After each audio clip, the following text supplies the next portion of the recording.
당근이 몸에 좋다는 사실은 이미 알고 계시죠? 몸에 좋다는 당근도 먹는 방법과 함께 먹는 음식에 따라 몸에 독이 될 수도 있고 보약이 될 수도 있다는 사실 알고 계신가요? 당근과 함께 먹으면 보약이 되는 음식, 당근을 먹는 방법, 그리고 당근을 제대로 먹을 때 나타나는 놀라운 효능까지 당근에 대한 모든 것을 알려드릴게요. 그리고 연예인이 3주 동안 11kg나 감량했다고 하는 당근 다이어트 방법도 영상 뒷부분에 있으니까 끝까지 시청해주세요. 그럼 당근에 대한 모든 것 바로 시작합니다. 당근의 대표적인 효능은 베타카로틴에서 나옵니다. 베타카로틴은 채소를 노란색, 주황색, 빨간색이 되도록 하는 성분이며 대표적인 항산화 물질입니다. 항산화 작용을 한다는 것은 항염증 작용을 한다는 것이고 항염증 작용을 한다는 것은 바로 항암 작용을 할 수 있다는 것인데요. 당근의 첫 번째 효능은 눈 건강을 좋게 한다는 것입니다. 당근의 베타카로틴이 우리 몸속에 들어오게 되면 비타민 A가 되는데요. 비타민 A는 눈 건강을 좋게 하는 성분이죠.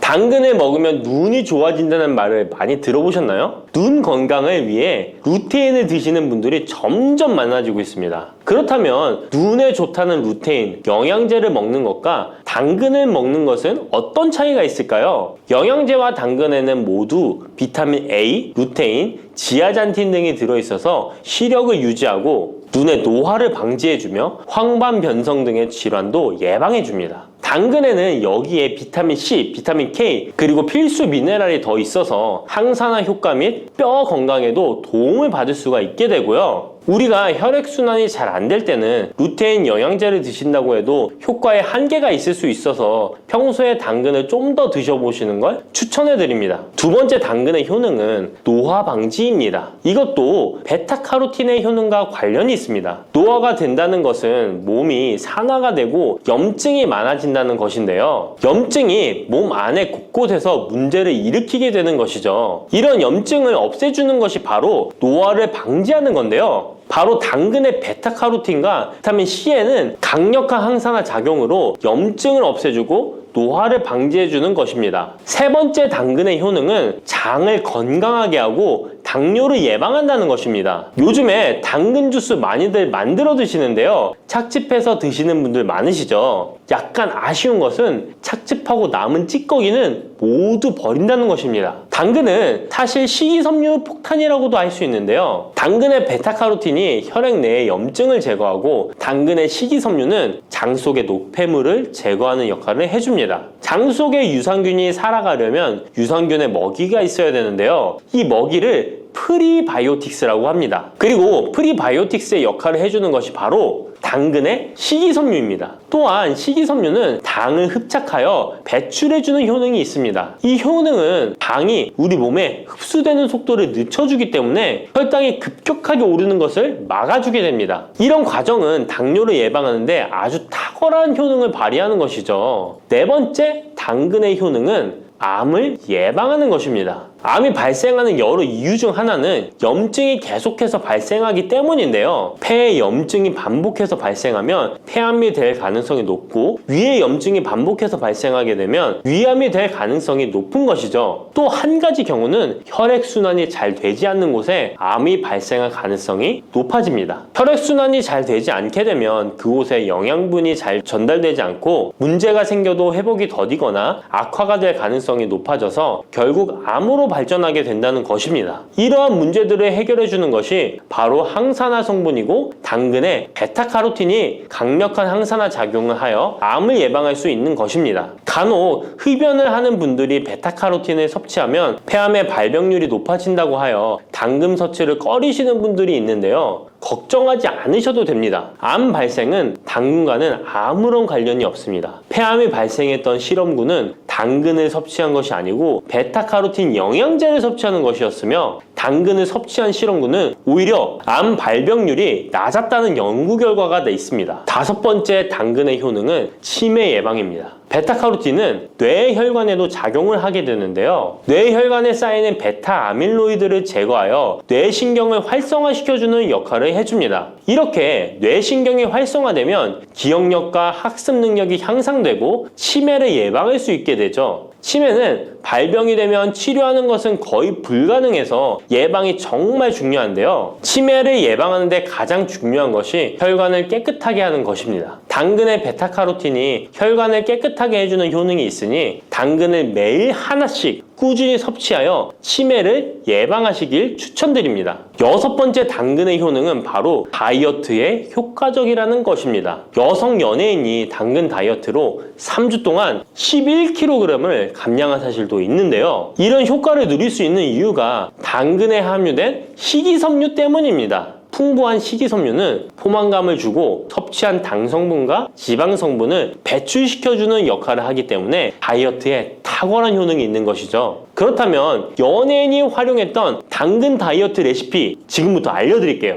먼저 당근을 잘 씻어서 잘게 채를 썰어줍니다. 당근 1개에 소금 1스푼을 넣어서 10분 정도 저어주시고 절인 물은 꼭 짜서 버려줍니다. 그리고 올리브오일과 식초에 버무려 밀폐 용기에 담아 냉장고에서 2~3시간 숙성하신 후에 드시면 됩니다. 먹을 때는 사과를 채 썰어서 함께 드시면 더욱 맛있게 드실 수 있습니다. 이렇게 좋은 당근도 먹는 방법에 따라 효과를 10배 이상 늘릴 수도 있고 함께 먹으면 더욱 좋은 음식들이 있는데요. 우선 당근을 드실 때 다이어트가 목적이라면 생으로 드시는 것이 가장 효과가 좋습니다. 다만 식이섬유는 소화가 잘 되지 않기 때문에 장이 안 좋은 분들은 익혀서 드시는 것이 좋습니다. 그리고 당근을 드실 때는 껍질까지 함께 드시는 것을 추천드리는데요. 당근의 영양 성분은 껍질에 가장 많이 함유되어 있기 때문입니다. 그리고 당근의 베타카로틴은 지용성 성분입니다. 지용성이라는 것은 기름에 잘 녹는다는 것인데요. 따라서 베타카로틴을 잘 흡수하기 위해서는 기름과 함께 섭취하는 것이 좋습니다. 오메가3가 풍부한 올리브유나 들기름, 아마씨유 같은 기름을 사용하면 좋고요. 이렇게 기름을 사용해서 살짝 익혀 드시게 되면 생으로 드셨을 때 10% 정도 흡수되는 베타카로틴을 70% 정도 흡수할 수 있게 됩니다. 엄청난 차이죠? 기름에 볶을 때 주의사항은 너무 오래 익히지 말고 살짝만 익혀서 드시는 것이 좋습니다. 너무 오래 볶으면 오메가3를 함유한 기름도 산패되어서 문제가 될 수 있기 때문입니다. 다음으로 함께 먹으면 좋은 음식들을 알려드릴게요. 몇 년 전부터 유행하고 있는 주스 있잖아요. ABC 주스라고 하는데요. 들어가는 재료는 사과, 비트, 그리고 당근이죠. 이 3가지를 함께 갈아서 주스로 마시면 항산화 폭탄 주스를 마시게 되는 것인데요. 이 3가지 중에서 비트의 효능이 혈관을 확장시켜주는 역할을 합니다. 풍부한 항산화 성분들이 확장된 혈관을 따라 온몸 구석구석에 공급되어 혈관을 깨끗하게 하고 염증을 제거하여 각종 질병을 예방할 수 있게 되는 것이죠. 다만 비트에는 옥살산이 함유되어 있어서 신장의 결석을 유발할 수 있기 때문에 신장이 약하신 분들은 약간의 주의가 필요하고요. 그래서 요즘엔 이 비트를 빼고 사과, 양배추, 당근 이렇게 3가지를 넣은 ACC 주스를 많이 드시는데요. 양배추는 우리 몸의 진액을 보충해줘서 점막을 촉촉하게 해주는 효능이 있어서 외부로부터 들어오는 바이러스와 이물질을 배출시켜주는 탁월한 효능이 있습니다. 그리고 항암 효과를 극대화시켜줄 수 있는 음식도 알려드릴게요. 바로 브로콜리와 단호박을 당근과 함께 드시면 됩니다. 3가지를 생으로 드시는 것보다 찜기에 쪄서 드시면 흡수율을 훨씬 높일 수 있고요. 올리브 오일과 약간의 소금을 넣고 물과 함께 섞어서 드시면 맛도 좋고 건강에도 좋은 강력한 항암 주스로 드실 수 있습니다. 여러분, 달콤 쌉쌀한 계피 좋아하시나요? 저는 향긋한 수정과도 좋아하고 계피가루를 얹은 라떼도 매우 좋아하는데요. 계피는 단순히 향긋한 맛을 주는 향신료 이상의 효능을 가지고 있다는 것 알고 계신가요? 우리가 몰랐던 계피의 효능, 함께 먹으면 좋은 음식들, 그리고 주의할 점까지 자세히 알려드릴게요. 첫 번째 계피의 효능은 바로 암 예방 효과입니다. 계피는 항산화 성분이 풍부한 음식인 거 아시나요? 우리나라뿐만 아니라 전 세계적으로 계피는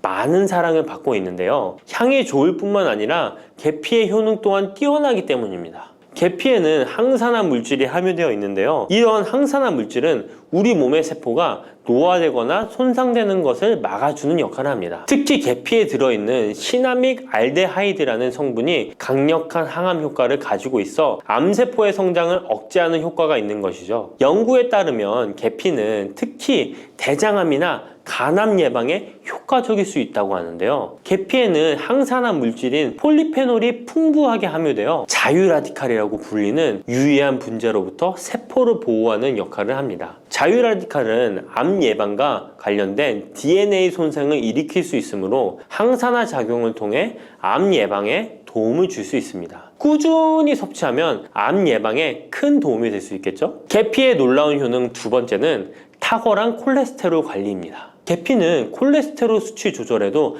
아주 유익한 식품인데요. 계피에 포함된 식이섬유와 폴리페놀 성분이 이와 같은 효능을 나타내는데 이 성분들이 혈관을 깨끗하게 유지하는데 중요한 역할을 한다고 합니다. 여러 연구에 따르면 계피에 포함된 성분들이 혈중 나쁜 콜레스테롤 LDL을 감소시키고 좋은 콜레스테롤 HDL을 증가시키는데 도움을 주고 있다고 합니다. 이는 계피에 함유된 특정 화합물이 콜레스테롤의 흡수를 억제하고 간에서 콜레스테롤의 생성을 감소시키는 작용을 할 수 있다는 것을 의미합니다. 계피는 체내에서 지방의 축적을 막고 혈관의 건강을 유지하는 데도 중요한 역할을 한다고 알려져 있죠. 고지혈증이나 고콜레스테롤 혈증은 심혈관 질환을 일으킬 수 있는 중요한 위험 요소로 알려져 있는데요. 계피는 이런 위험 요소를 관리하는 데 도움을 줄 수 있답니다. 따라서 계피를 적당히 섭취하면 콜레스테롤을 관리하는 데 유익하다고 할 수 있습니다. 심혈관 질환이 걱정되시는 분들에게는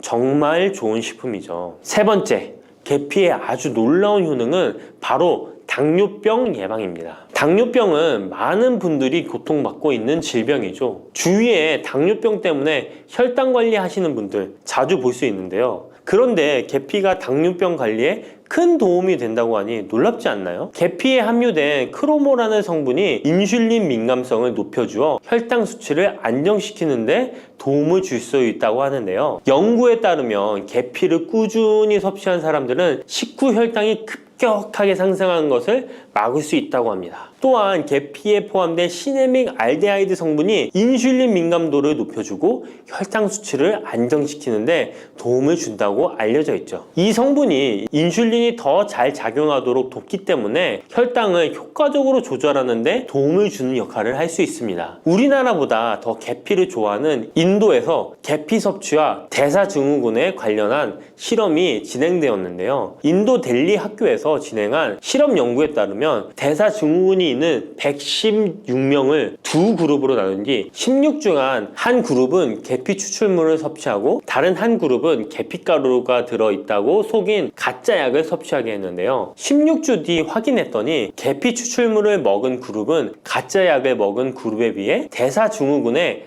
악영향을 주는 체중, 혈당, 콜레스테롤 등의 수치가 개선되었다고 합니다. 참으로 놀랍죠. 물론 계피를 꾸준히 섭취하는 것만으로도 당뇨병을 완전히 예방할 수 있는 것은 아니지만 식이요법에 포함시킬 수 있는 좋은 재료라는 점은 분명합니다. 네 번째, 계피의 놀라운 효능은 바로 항염작용입니다. 계피가 항염작용까지 있다니 참 신기하죠? 계피에는 항염증 작용이 있는 화합물이 함유되어 있는데요. 계피에 들어있는 시나믹 알데하이드 성분은 염증을 줄이는데 효과적이라고 연구 결과도 있습니다. 이 성분은 몸속 염증 반응을 억제해주어 관절염, 근육통, 염증성 질환이 있는 분들에게 매우 유익한 식품이죠. 특히 체내에서 발생하는 염증은 만성적인 질환을 유발할 수 있기 때문에 이를 예방하는 것이 중요한데요. 계피를 섭취하면 몸속 염증을 낮춰주는데 도움을 줄 뿐만 아니라 면역력 강화에도 긍정적인 영향을 미친다고 알려져 있습니다. 겨울철에는 찬바람과 습기로 인해 염증이 쉽게 발생하는데 계피를 섭취하면 몸을 따뜻하게 해주고 염증을 예방하는 데 도움이 됩니다. 계피 섭취가 일상적인 건강 유지, 특히 쌀쌀한 겨울에 아주 좋은 영향을 미친다고 할 수 있죠. 그렇다면 이것들과 계피와 함께 먹으면 계피의 효능이 2배가 된다는데요.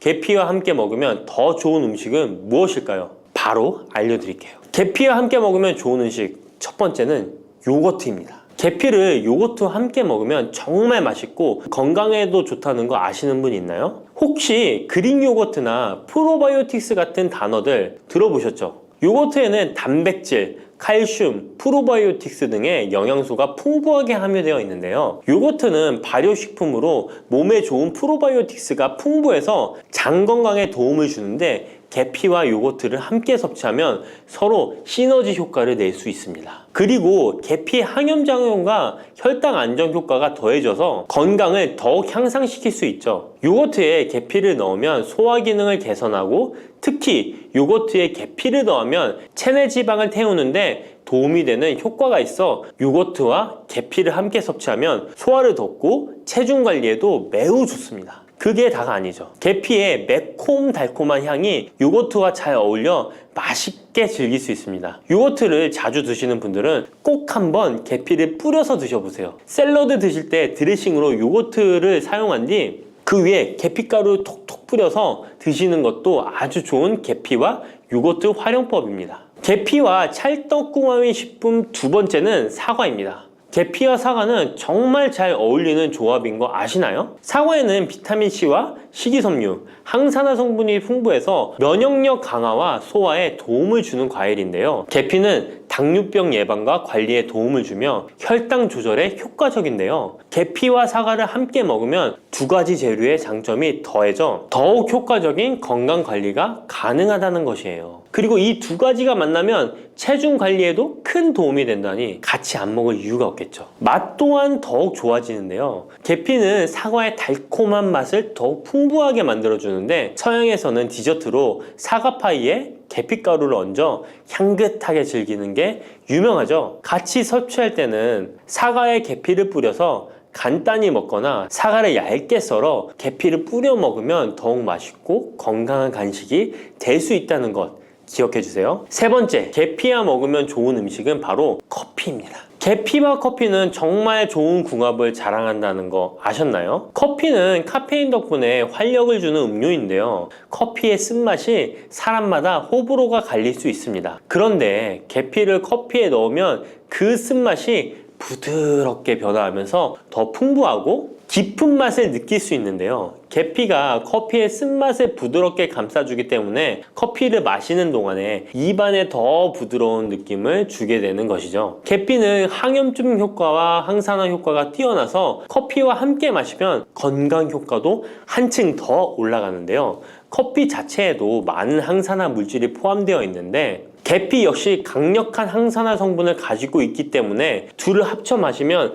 체내 염증을 줄여주고 세포를 보호하는 효과를 볼 수 있는 것이에요. 계피와 커피를 함께 마실 때 또 다른 장점이 있는데요. 그건 바로 혈당 조절에 있습니다. 커피는 그 자체로 혈당을 빠르게 올리는 경향이 있는데요. 계피가 이 과정을 완화시켜주면서 커피를 드실 때 혈당이 급격하게 상승하는 것을 방지할 수 있습니다. 그래서 당뇨가 있으신 분들께도 이 두 음료의 조합은 매우 추천드립니다. 그렇다면 계피와 커피는 어떻게 함께 먹는 게 좋을까요? 계피와 커피를 함께 즐기기 위한 가장 간단한 방법은 계피가루를 커피에 넣는 것인데요. 커피가 다 내려준 후 4분의 1티스푼의 계피가루를 넣고 잘 저어주면 계피의 향이 커피와 자연스럽게 어우러져 향긋한 커피 한 잔을 만들 수 있습니다. 계피를 너무 많이 넣으면 커피의 맛이 너무 강해질 수 있으니 적당량을 넣어주는 것 잊지 마세요. 또한 계피 스틱을 사용해 커피를 우려내는 방법도 있는데요. 커피를 내린 후에 계피 스틱을 커피에 넣고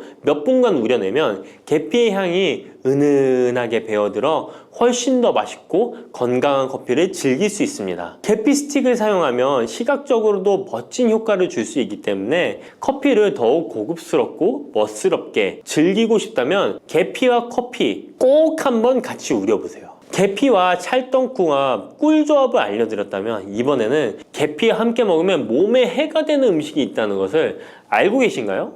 그것은 바로 귤이나 자몽, 레몬 같은 시트러스 계열의 과일인데요. 계피와 시트러스 계열 과일을 함께 먹으면 안 되는 이유 바로 알려드릴게요. 많은 분들이 시트러스 계열 과일, 예를 들어 오렌지나 레몬을 좋아하시는데요. 이 과일들은 비타민C가 풍부하고 상큼한 맛이 참 일품이죠. 하지만 계피와 시트러스 과일을 함께 먹을 때는 주의가 필요한데요. 계피의 주요 성분 중 하나인 시나몰은 계피가 가진 가장 독특한 향을 만들어내는 성분. 계피의 주요 성분 중 하나인 시나몰은 계피가 가진 독특한 향을 만들어내는 성분인데, 이 시나몰이 시트러스 계열 과일의 산성 성분과 결합하면 위에서 소화가 잘 되지 않거나 불편한 증상을 유발할 수 있습니다. 특히 속쓰림이나 위경련이 일어날 수 있는데요. 이는 계피와 시트러스 과일이 소화 효소의 분비를 방해하고 서로 반응하면서 위에 자극을 주기 때문입니다. 거기에다 시트러스 과일의 산도가 더해져 위산이 과도하게 분비될 수 있기 때문에 계피와 오렌지, 레몬, 귤과 같은 과일들을 함께 먹는 것은 피하는 것이 좋습니다. 만약 계피와 과일을 함께 즐기고 싶다면 아까 알려드렸던 사과도 매우 좋고, 아니면 배도 계피와 잘 어울리는데요. 이러한 과일 소화에도 부담을 주지 않기 때문에 이제부터 계피와 과일을 함께 드시고 싶다면 꼭 유의해 주세요. 계피가 많은 효능을 가지고 있지만 부작용도 있을 수 있는데요. 계피를 섭취할 때 주의할 점은 무엇일까요? 그건 바로 과다 섭취, 간에 손상을 줄 수 있기 때문입니다. 계피는 적당히 섭취하면 건강에 많은 도움을 주지만 과다 섭취 시에 간에 부담을 줄 수 있다는 거 아셨나요? 특히 일반적으로 판매되는 카시아 계피는 쿠마린이라는 성분을 포함하고 있는데요. 이 성분은 과다 섭취 시에 간 손상을 일으킬 수 있습니다. 쿠마린은 간 독성을 일으킬 수 있는 물질로 알려져 있기 때문에 계피를 과다하게 섭취하는 것은 최대한 피하는 것이 좋겠죠? 여기서 우리가 주로 섭취하는 계피가 카시아 계피인지 세이론 계피인지 헷갈리시는 분도 있으실 거예요. 둘의 차이점을 알려드릴게요. 일반 계피는 주로 카시아 계피인데요. 카시아 계피는 중국, 인도, 베트남 등의 아시아 지역에서 많이 재배됩니다. 이 계피는 맛이 더 강하고 매운맛이 나면서 향도 좀 더 진하죠. 가격도 비교적 저렴해서 국내 유통되는 계피는 대부분 이 카시아 계피입니다. 세이론 계피는 주로 스리랑카, 인도의 일부 지역에서 자주 자생하는데요. 이 세이론 계피는 쿠마린의 함량이 매우 적답니다. 그래서 세이론 계피는 일반 계피보다 상대적으로 많이 섭취해도 건강에 부담이 적다는 것이죠. 세이론 계피는 향도 더 섬세하고 가벼운 느낌을 준다는 건데요. 세이론 계피는 더 희귀하고 가격이 비싸고 고급 계피로 취급되며 주로 건강식품이나 고급 요리에 사용됩니다. 앞서 말했듯이 우리가 쉽게 구할 수 있는 계피는 카시아 계피인데요. 그래서 섭취할 때는 보통 하루에 1에서 2g 정도 섭취하는 것이 안전한 양으로 권장되고 있고, 과다 섭취로 계피의 부작용을 경험하고 싶지 않으시다면 계피를 섭취할 때는 적당량을 지키는 것이 중요합니다. 꼭 기억해 주세요.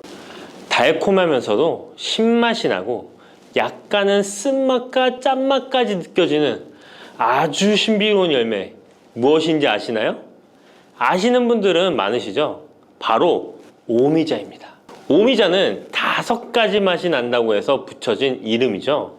이 오미자가 우리 건강에 얼마나 큰 도움을 주는지 아시는 분 있으신가요? 여름에 오미자차를 많이 즐기지만 사실 그 효능은 생소한데요. 이 오미자가 우리 몸에 큰 도움을 준다는데, 이 열매가 어떤 효능이 있고 또 어떤 음식과 잘 어울리는지 하나하나 알아보도록 할게요. 오미자는 우리나라뿐만 아니라 중국과 일본에서도 오랫동안 약재로 사용되어 온 열매인데요. 이름에서 알 수 있듯이 신맛, 단맛, 쓴맛, 짠맛, 매운맛, 이렇게 5가지 맛이 난다고 해서 오미자라고 불린답니다. 주로 산속 깊은 곳에서 자라는 동굴식물의 열매로 늦여름에서 초가을 사이에 수확을 하죠. 오미자의 많은 효능 중에 가장 유명한 건 기관지에 좋다는 건데요. 오미자가 어떻게 우리의 기관지를 보호하는지 바로 알려드릴게요.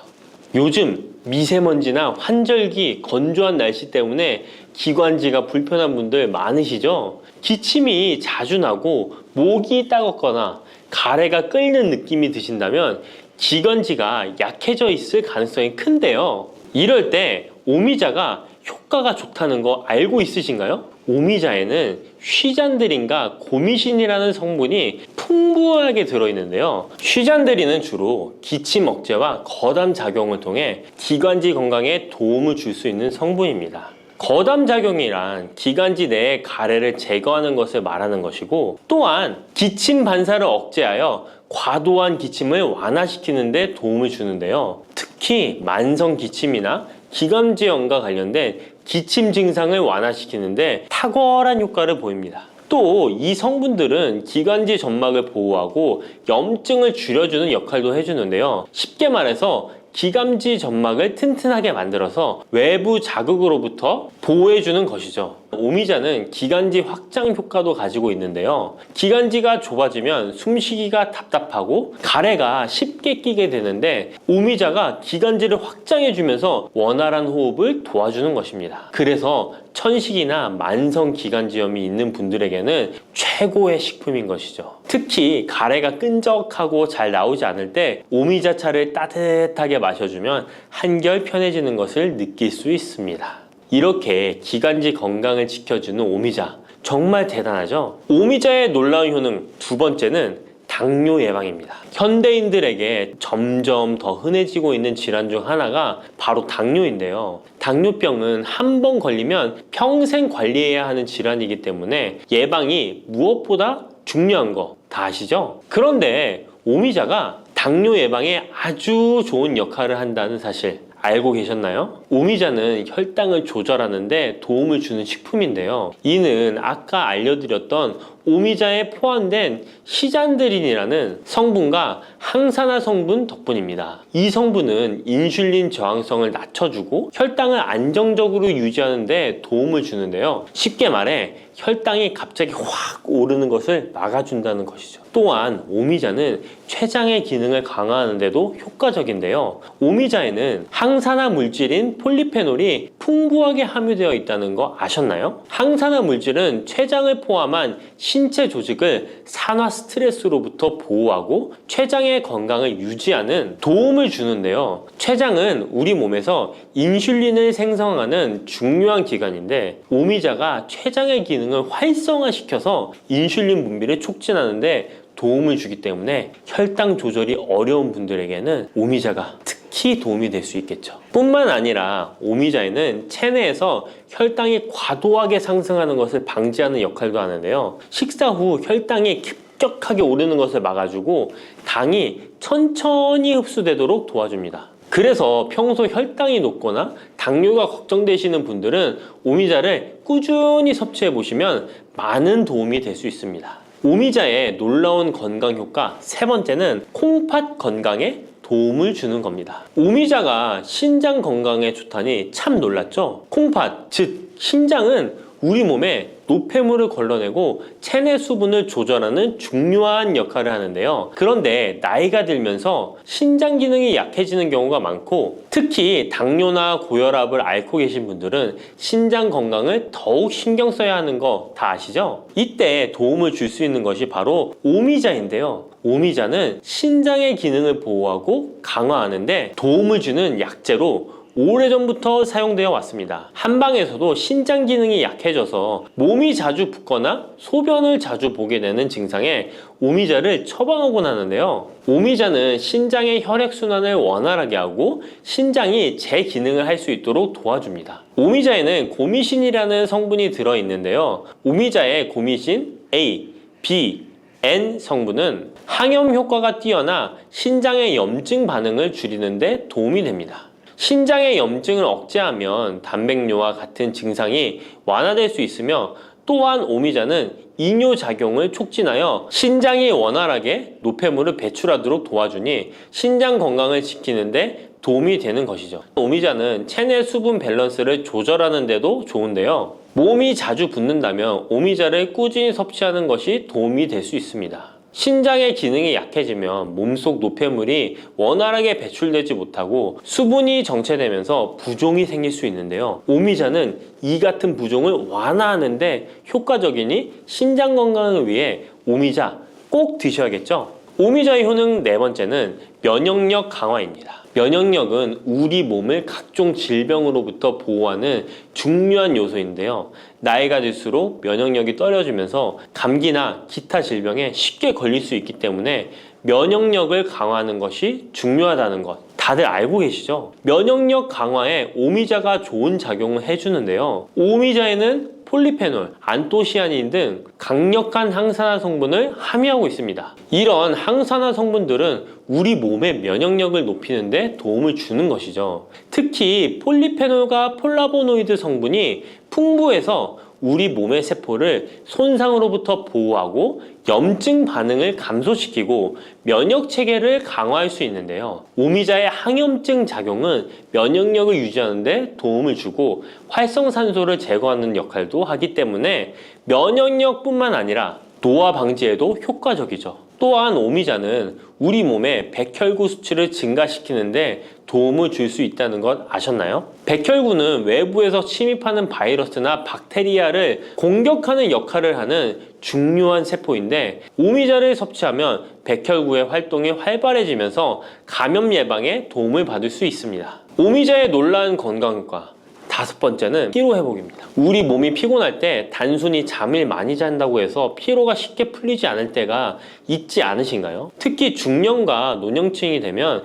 피로가 쉽게 쌓이고 회복이 더뎌지는 경우가 많은데요. 자도 피로가 풀리지 않고 개운하지 않을 때가 있죠. 이럴 때 도움이 되는 것이 바로 오미자입니다. 오미자는 피로 회복에 도움을 주는데요. 오미자가 철분을 함유하고 있다는 것 아셨나요? 철분은 적혈구의 헤모글로빈 생성에 중요한 역할을 하는데요. 철분이 충분하면 혈액 내의 산소 운반 능력이 향상되어 혈액순환이 원활해질 수 있습니다. 혈액순환이 원활해지면 우리 몸 구석구석에 산소와 영양분이 잘 전달이 되기 때문에 피로가 덜 쌓이게 되고 특히 오미자는 간 기능을 보호하는 효과도 있어 피로로 인해 몸이 무거운 분들에게 더욱 유익한 식품이죠. 또 오미자에는 고미신이라는 성분이 들어있는데요. 이 성분들은 아까 알려드렸던 콩팥 건강에 유익한 작용을 할 뿐만 아니라 간 기능 활성화를 시키고 피로 물질을 빠르게 분해하는 역할을 한다고 알려져 있습니다. 간은 우리 몸의 해독작용을 담당하는 중요한 기관인데 오미자가 간의 기능을 도와주면서 피로 회복에도 큰 도움을 주는 것입니다. 또 오미자는 스트레스를 줄여주는 효과도 있는데요. 스트레스가 많으면 피로가 쉽게 쌓이게 되는데 오미자가 신경을 안정시키는 작용을 해서 긴장을 풀어주고 피로를 완화하는 작용을 해주는 것이죠. 그러니 스트레스와 피로가 누적되어 힘든 날에는 오미자차 한 잔을 마시는 것도 좋은 방법이겠죠. 이렇게 여러 가지 건강에 이점이 있는 오미자를 드실 때 생으로 드시는 분들은 잘 없으실 텐데요. 어떤 방법으로 섭취해야 몸에 200% 이득이 되는지 오미자 섭취 방법 바로 알려드릴게요. 오미자를 가장 쉽게 섭취하는 방법은 찬물에 우려 마시는 건데요. 오미자를 뜨거운 물에 넣고 끓이면 끓일수록 꿀이나 스테비아를 넣어서 맛을 조절하면 됩니다. 따뜻한 오미자차도 좋지만 냉침으로 천천히 우려내면 색도 더욱 예쁘고 맛도 깔끔한데요. 여름철에는 시원하게 즐길 수 있어서 더욱 좋은 오미자차, 여름철에는 시원하게 즐길 수 있어서 더욱 좋은 오미자 냉침차 만드는 방법 알려드릴게요. 준비 재료는 간단한데요. 말린 오미자 30g, 물 500ml, 꿀 또는 레몬입니다. 만드는 방법은 말린 오미자는 한번 가볍게 헹궈 불순물을 제거해 준 뒤에 깨끗한 물 500ml에 오미자를 넣고 냉장고에 12시간 이상 우려주는 건데요. 참 쉽죠? 시간이 지나면 붉은 빛을 띠면서 오미자 특유의 새콤달콤한 맛이 우러나오는데요. 원하는 농도에 따라 더 오래 우려내도 좋습니다. 여기에 단맛이 필요하면 꿀을 넣고 상큼한 맛을 더하고 싶다면 레몬을 띄워보세요. 맛이 한층 더 업그레이드 된답니다. 이렇게 만든 오미자 냉침차는 여름철에 얼음을 넣어 마시면 더운 날씨에 지친 몸을 개운하게 해주니까 여름철 한번 만들어 보세요. 오미자는 강한 신맛이 있어서 단맛이 나는 음식과 잘 어울리는데요. 요구르트와 함께 먹으면 더욱 맛있고 건강하게 즐길 수 있습니다. 상콤하고 달콤하면서도 건강에 좋은 오미자 요구르트 만드는 방법 알려드릴게요. 준비 재료는 간단한데요. 말린 오미자 10g, 물 150ml, 플레인 요구르트 1컵, 꿀 또는 올리고당 하나에서 2큰술입니다. 만드는 방법은 먼저 말린 오미자를 물 150ml에 넣고 냉장고에 12시간 이상 충분히 우려주세요. 이때 뜨거운 물이 아니라 찬물에 우려야 영양성분이 더 잘 추출됩니다. 이렇게 냉침으로 우려낸 오미자는 체에 걸러 즙만 따로 준비해주세요. 플레인 요구르트 1컵에 오미자 냉침 액기스를 넣고 잘 섞어줍니다. 신맛이 강하다면 꿀이나 올리고당을 하나에서 2큰술 넣어 맛을 조절해주세요. 이렇게 하면 새콤달콤한 오미자 요구르트가 완성됩니다. 아침에 가볍게 먹거나 간식으로 챙겨 드시면 장 건강에도 도움이 되고 피로 회복에도 좋으니 꼭 해 드셔보세요. 세 번째로 소개해 드릴 것은 오미자청인데요. 오미자청은 오랫동안 보관할 수 있어서 언제든지 쉽게 차로 만들어 마실 수 있습니다. 또한 청을 이용해서 다양한 음식에도 활용이 가능한데요. 오미자청 만드는 방법도 알려드릴게요. 준비 재료는 말린 오미자차 400g 혹은 냉 오미자 500g, 설탕 또는 비정제 설탕 500g 또는 꿀 400g, 유리병입니다. 만드는 방법은 말린 오미자일 경우 오미자를 깨끗이 씻은 후에 물에 30분 정도 불려준 뒤 체에 받쳐 물기를 제거한 후에 유리병에 오미자를 담아주세요. 생 오미자는 잘 세척 후 바로 유리병에 담아주세요. 오미자와 설탕 또는 꿀을 넣어 충분히 잘 섞어줍니다. 그 다음 뚜껑을 닫고 상온에서 2에서 3일 정도 숙성시킨 후 냉장고에서 2주 이상 보관하면 오미자청이 완성됩니다. 오미자청은 물에 타서 차로 마셔도 좋고 탄산수에 넣어 에이드처럼 즐겨 마셔도 맛있는데요. 또한 오미자청과 레몬즙을 활용해서 샐러드 드레싱으로도 활용할 수 있습니다. 만드는 방법도 어렵지 않고 활용 방법도 많으니 한번 집에서 해보시는 것도 좋겠죠? 몸에 좋은 오미자차도 과하게 드시면 안 좋은데요. 오미자는 혈압을 상승시킬 수 있는 성분을 소량이지만 함유하고 있기 때문에 고혈압을 걱정하는 분들이라면 다량으로 섭취하는 것은 피하셔야 하는데요. 특히 혈압 약물이나 혈액 응고 약물을 복용 중인 분들은 오미자를 다량으로 드시게 되면 약효에 영향을 줄 수 있기 때문에 적당량 드시는 것이 좋겠습니다. 들깨를 이렇게 드시면 당뇨와 혈당이 싹 사라지고 치매도 예방할 수 있어요. 들기름, 들깨하면 무엇이 생각나시나요? 들기름에 북어와 미역국을 구수하게 볶아 시원한 북어 미역국을 끓여 먹어도 정말 맛있죠? 건강에도 좋다는 이 들기름과 들깨 잘못 먹으면 암에 걸리고 혈관 건강에도 악영향을 줘서 치매도 유발할 수 있다는 사실 알고 계셨나요? 들깨의 효능과 어떻게 먹을 때 건강을 해쳐 암에 걸리고 치매를 유발하는지, 그리고 어떻게 먹는 것이 건강하게 먹는 방법인지, 어떻게 보관하는 것이 가장 좋은 방법인지 들깨에 대한 모든 것 알려드릴게요. 나이가 들면서 산책하기도 힘들고 관절이 쑤시고 무릎 통증 때문에 힘드시지 않으신가요? 들깨의 첫 번째 효능은 바로 관절염에 좋다는 것입니다. 무릎이나 관절 통증 때문에 병원에서 진통제를 처방받으시잖아요. 이때 처방받는 진통소염제의 역할은 몸속에 프로스타글란딘이라는 물질의 생성을 억제해서 통증을 막아주는 건데요. 들깨 속에는 식물성 오메가3 지방산인 알파리놀렌산이 함유되어 있는데 이는 체내에서 염증을 일으키는 프로스타글란딘의 생성을 억제하는 데 아주 좋은 효능을 발휘합니다. 우리가 오메가3를 먹는 이유 중에 하나도 혈관 건강이나 피를 맑게 해준다 등의 역할도 있지만 몸속에 미세 염증을 잡아주는 역할도 있어 드시는 분들이 정말 많은데요. 들깨가 바로 이런 염증 유발물질을 억제해줘서 진통 역할을 한다는 것이에요. 그리고 들깨의 두 번째 효능은 바로 뼈 건강에 도움을 준다는 것입니다. 들깨는 관절염과 무릎 통증을 완화시켜주는 성분이 들어있을 뿐만 아니라 바로 뼈 건강에도 도움을 주는 식품인데요. 바로 칼슘 함량이 높기 때문입니다. 들깨 100g에는 390mg 정도 되는 칼슘이 함유되어 있어 뼈 건강에 아주 도움을 줄 수 있는 좋은 식품이기도 합니다. 그래서 뼈 건강에 아주 도움을 줄 수 있는 좋은 식품이기도 합니다. 그래서 들깨를 꾸준히 섭취하면 골다공증 예방에도 참 좋은데요. 골다공증은 중년 이후 노화가 진행될 때 영양 불균형이 생기면서 많이 발병하게 되는데요. 여성의 경우 폐경 이후에 골밀도가 많이 감소해서 골다공증이 발생하는 경우가 많습니다. 노인의 골반 골절은 65세 이상은 30%가 1년 내에 사망하고 80세 이상은 50%가 2개월 내에 사망할 수 있으므로 노인의 뼈에 대한 관리는 매우 중요한데요. 골다공증의 관리는 뼈 건강을 유지하고 골절 위험을 줄이기 위해 중요합니다. 뼈 건강을 위해 들깨 꾸준히 섭취하는 게 좋겠죠?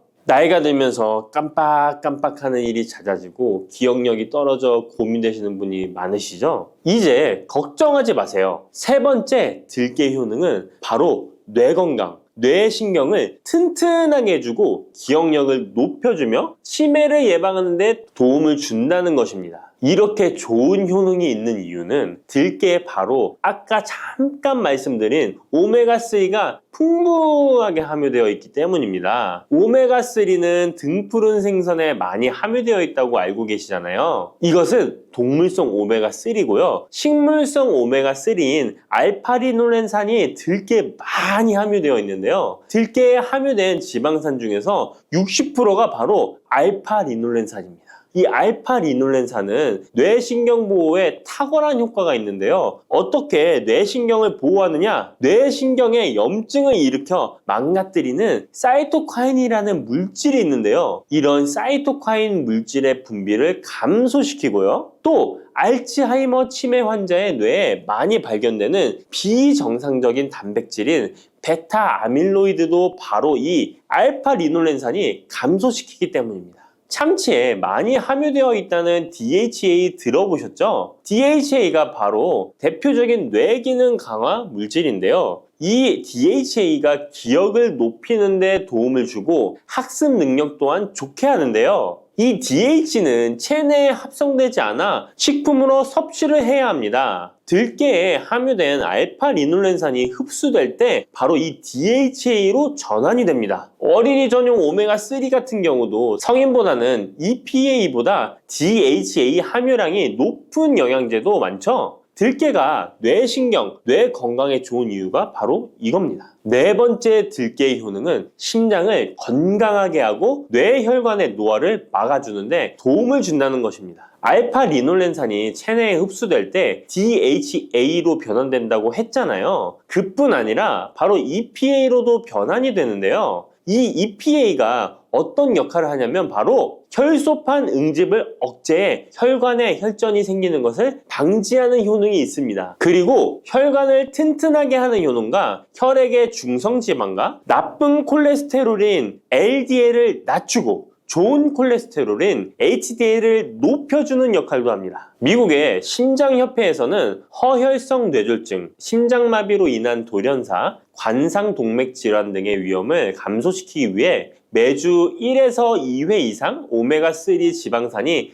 풍부한 등푸른 생선을 섭취하는 것이 도움을 준다고 발표했습니다. 그런데 이 오메가3 지방산의 함량을 살펴보면 100g당 오메가3 지방산의 함량이 연어에는 11.5g, 고등어에는 9.9g, 들깨에는 무려 63.1g이나 함유되어 있습니다. 정말 많이 함유되어 있죠? 들깨에는 연어에 비해 5배 이상 들어있다는 것입니다. 들깨를 꾸준히 드셔서 혈관도 건강하게, 심장도 튼튼하게 유지하시기 바랍니다. 다섯 번째 들깨의 효능은 바로 변비에 좋다는 것입니다. 들깨의 껍질에는 식이섬유가 풍부한데요. 들깨 100g에는 18g 정도로 풍부한 식이섬유가 함유되어 있습니다. 이 식이섬유는 장내에서 수분을 흡수하게 되는데요. 수분을 흡수하여 대변을 무르게 하고 장 운동도 촉진하여 변비를 예방하는 데 도움을 주는 것입니다. 또한 불포화 지방산이 풍부한데요. 들깨에 함유된 리놀렌산이 대장의 염증을 억제해주고 변비로 인해 발생할 수 있는 대장질환 또한 예방하는 데 도움을 줄 수 있습니다. 6번째 들깨의 효능은 바로 췌장을 건강하게 하는데 도움을 준다는 것입니다. 들깨에 풍부하게 함유된 루테올린이라는 성분이 있는데요. 이 성분이 몸 안에서 인슐린에 대한 반응도를 높이는 기능을 합니다. 이게 무슨 말이냐면 췌장에서 인슐린을 조금만 분비하게 돼도 몸 안에서 이 인슐린이 작용을 잘해서 혈당이 급격히 올라가는 것을 막아주고 이렇게 되면 췌장에서 인슐린 분비를 줄일 수 있겠죠. 이렇게 췌장의 부담을 많이 덜어줄 수 있다는 것입니다. 루테올린을 통한 인슐린 반응도가 높아지면 당뇨도 예방할 수 있고 혈당 조절에도 많은 도움을 받을 수 있는 것입니다. 7번째 들깨의 효능은 알레르기성 질환을 예방하는데 도움을 주는 것입니다. 들깨에 오메가3 지방산이 많이 함유되어 있다고 했잖아요. 이 오메가3 지방산이 염증을 억제하고 면역력을 강화시키는 효과가 있어서 알레르기 증상을 예방하고 완화시키는데 도움을 줄 수 있는 것입니다. 그리고 또 비타민 E가 풍부하게 함유되어 있는데요. 비타민 E는 항산화 작용에 뛰어나고 알레르기 반응을 일으키는 물질인 히스타민의 분비를 억제하는 효과가 있습니다. 알레르기에 처방받는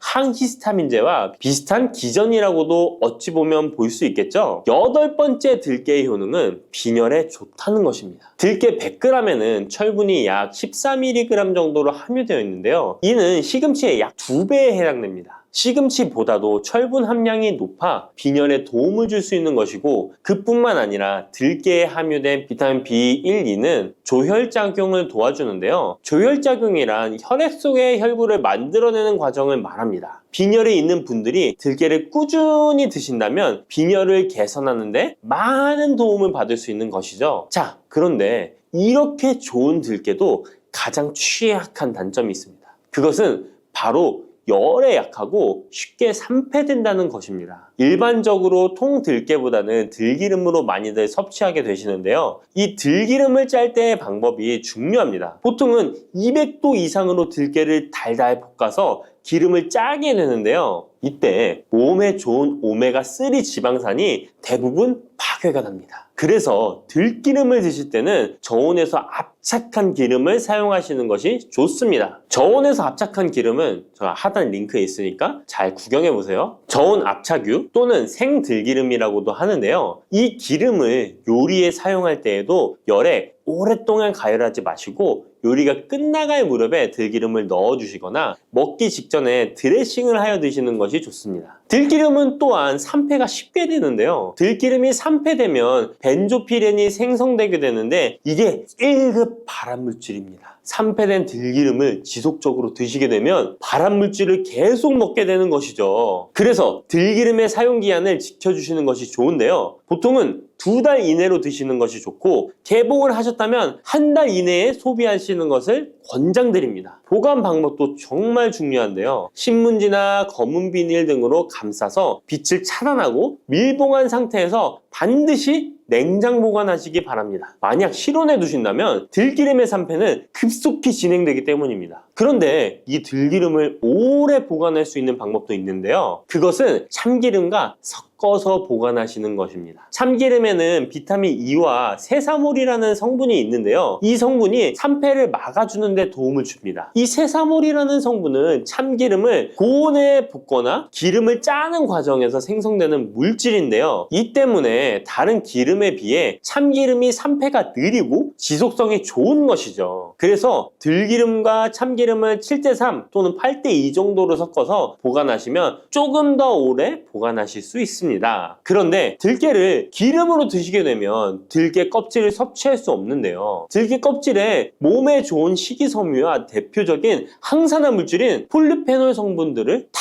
버리게 되는 것입니다. 그래서 들깨를 제대로 드시려면 들기름보다도 통들깨 자체로 드시는 것이 좋습니다. 마트에 가면 통들깨보다도 들깨 가루를 많이 판매하시는데요. 들깨 가루는 산패가 빨리 되기 때문에 통들깨를 구매해 드시길 바랍니다. 통들깨를 구매하시면 그 안에 작은 돌이라든지 이물질이 들어있어 세척을 잘 해주셔야 되는데요. 세척하는 방법 알려드릴게요. 먼저 들깨를 물에 담가 씻어줍니다. 그리고 물 위에 뜨는 것만 채로 걷어 옮겨주시기 바랍니다. 그렇게 하면 바닥에 이물질만 남는데요. 이것을 버리고 또 물에 담가 씻어주고 물 위에 뜨는 것만 채로 걷어 옮겨주시면 됩니다. 이 같은 작업을 3번, 4번 반복해주면 되는데요. 이렇게 하면 통들깨를 깨끗하게 세척할 수 있습니다. 깨끗하게 세척한 통들깨는 자연 건조해 주셔도 되긴 하지만 시간이 오래 걸리니 팬에 담아 약한 불로 건조시켜 주시거나 쉬운 방법은 전자레인지를 이용하시면 됩니다. 전자레인지를 이용한 건조 방법 알려드릴게요. 세척한 통들깨를 접시에 담아 주시고요. 이렇게 해서 5분 정도 돌려주시고요. 상태를 확인해 줍니다. 아직 덜 건조되었을 거예요. 한 번에 오랜 시간 전자레인지에 돌리면 들깨가 탈 수 있으니까 이렇게 5분 정도씩 돌려가며 상태를 확인해 주면서 완전히 건조될 때까지 이 작업을 해주시면 됩니다. 완전히 건조된 통들깨는 그냥 스푼으로 떠서 드셔도 되고요. 먹을 만큼씩 믹서기에 갈아서 음식에 넣어 드셔도 되고 통들깨 자체로 음식에 넣어 드셔도 됩니다. 이렇게 하시면 들깨를 산패되지 않은 상태로 신선하고 건강하게 버리는 것 없이 드실 수 있습니다.